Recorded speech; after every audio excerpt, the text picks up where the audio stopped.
বর্তমানে মির্জা আব্বাসের যদি কিছু হয়, এটার দায়ভার নিতে হইব নাসিরউদ্দিন পাটোয়ারিকে। নাসিরউদ্দিন পাটোয়ারিকে লেলিয়ে দেওয়া হচ্ছে এনসিপি অথবা জেএনজি গ্রুপ থেকে। কেননা রাজনীতিতে শিষ্টাচার বলতে এখন আর কিচ্ছু নাই। নাসিরউদ্দিন পাটোয়ারি মির্জা আব্বাসের ছেলের বয়সের চেয়ে কম, কিন্তু এর কথাবার্তা ধরন মনে হচ্ছে বাংলাদেশে কোনো আইন কানুন আর নাই। যেভাবে এই উগ্র মেজাজে যেভাবে তুচ্ছ-তাচ্ছল্য মির্জা আব্বাসের মতন একটা ব্যক্তিকে বলে, মানলাম সে অপরাধী, অপরাধীর অপরাধ বিচার আছে, তথ্যপাত্য নিয়ে মামলা করার দরকার আছে।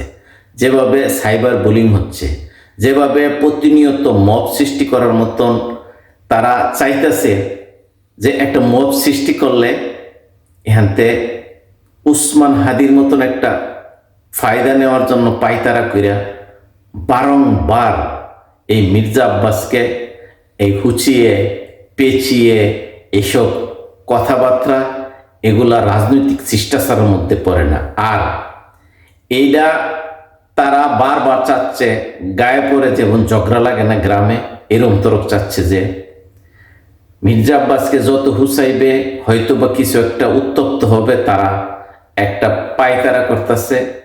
এই করতে করতে এই ব্যক্তিরা বর্তমানে এখন অসুস্থ হয়ে গেছে। একমাত্র এটার দায়ভার এনসিপির নেতৃবৃন্দ এবং বিশেষ করে এই নাসিরউদ্দিন পাটোয়ারি। এদের ব্যবহার, আচার আচরণ, কার সাথে কি কথা বলতে হবে, কোথায় কি বলতে হবে, তারা হঠাৎ করে রাজনীতির মাঠে না এসেও জানি তারা একটা উত্থানের মধ্যে আসছে, কিন্তু এই জিনিসটা ধরে রাখতে হবে। তাদের যে এত গুণাগুণ বিগত 1.5 বছরও তো দেখা গেছে। তত্ত্বাবধায়ক সরকারের আমলে ইউনূস সরকার মানে এদেরই সরকার ছিল। এদের কত ভূমিকাটা কি করছে, দুর্নীতির পাহাড় করছে এই সজীব, এই যে আসিফ মাহমুদ সজীব এবং নাহিদ ইসলাম এবং অন্যান্যরা যারা আছেন, ধীরে ধীরে যখন এগুলো বাইরে হবে তাদের ফিরিস্তি। আসলে আমরা রাজনীতিতে বিরোধী দল থাকলে ওই জনক্ষমতাসীন যারা আছে তাদের সমালোচনা হবে, গঠনমূলক হবে, কিন্তু একটা ব্যক্তিকে এভাবে তুচ্ছ তাচ্ছল্য, সামাজিকভাবে বুলিং করা, তার জীবন অতিষ্ঠ নেওয়া মানে কি? এখানে বিএনপির ভবিষ্যৎ খুব খারাপের দিকে যাইব। তারা যদি এইভাবেই বুলিং করতে তাহে, তাদের নিয়ম তো একটা না মানে, একটা মানুষকে এভাবে সাইবার বুলিং, তাকে যেখানে পাইবে সেখানে অপমান, এগুলা কিন্তু রাজনীতিতে বড় ধরনের ঐশনী সংকেত, এবং এগুলো মব সৃষ্টি করার জন্য তারা এইসব পায়তারা করতেছে। এই নাসিরউদ্দিনের কন্ট্রোল যদি না করে, তার মানে বিএনপির আজকা মির্জা আব্বাসকে বলছে, আরেকজনকে বলবে, আরেকদিন তারেক জিয়াকে বলবে। তাদের একটা শিষ্টাচার থাকা দরকার। একজন মানুষকে গঠনমূলক সমালোচনা করার একটা কোন প্রক্রিয়ার মাধ্যমে করতে হবে, ওই শিষ্টাচারটা তাদের জানা উচিত।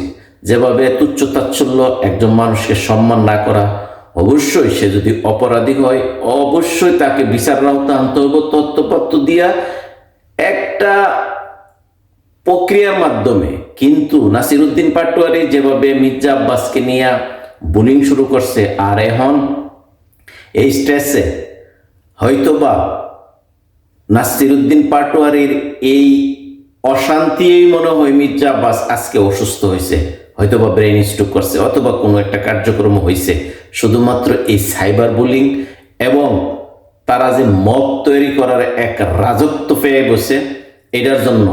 তবে এগুলা নিয়ন্ত্রণ যতটুকু না আসবে, ভবিষ্যৎ বিএনপির জন্য খুব খারাপ হবে। মনে হয় বোঝা যাচ্ছে যে বিএনপি নিয়ন্ত্রণ করতে পারতেছে না, না করার প্রয়াসেই তারা একটা কুলু হুসতেছে, কিন্তু এটা যেন কারো জন্যই কাম্য নয়, এই জিনিসটা উপলব্ধি করতে হবে। আজকে মনে রাখবেন, এরকম কায়দা কৌশলে মব সৃষ্টি করে একজনকে অপমান কইরা হয়তো বা আবার একটা পরিস্থিতি আনবেন, এই পরিস্থিতি তৃতীয় পক্ষ ফায়দা নিবে, এই জিনিসটা উপলব্ধি করতে হবে।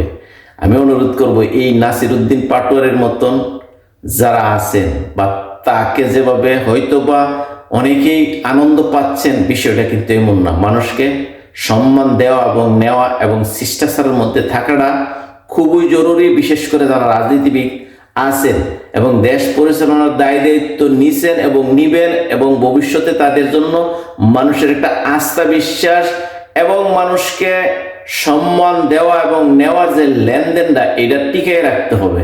না হয় ভবিষ্যতে বাংলাদেশে এরকম বেউজ্জিতি, এরকম একে অপরের মানহানি, ইজ্জত যাইতে গেলে শুভকর নয়। আবারও বলবো, এই মির্জা আব্বাসের অসুস্থতা দায়ভার যদি কোনো দুর্ঘটনা ঘটে, নাসিরউদ্দিন পাটোয়ারির জন্য এক অশনি সংকেত আসবে। দেখবেন মির্জা আব্বাসকে নিয়ে যাবে মব তৈরি করতেছে, এটা নাসিরউদ্দিন পাটোয়ারির উপরে দায়ভার পড়বে। এইটাই বাংলাদেশের ভবিষ্যতে চিন্তা চেতনা অথবা চিন্তা ভাবনা করে একজনকে কথা বলতে হবে। ভালো থাকবেন।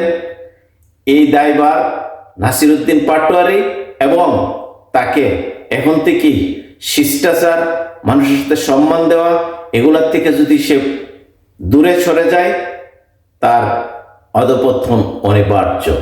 ভালো থাকবেন। আসসালামু আলাইকুম।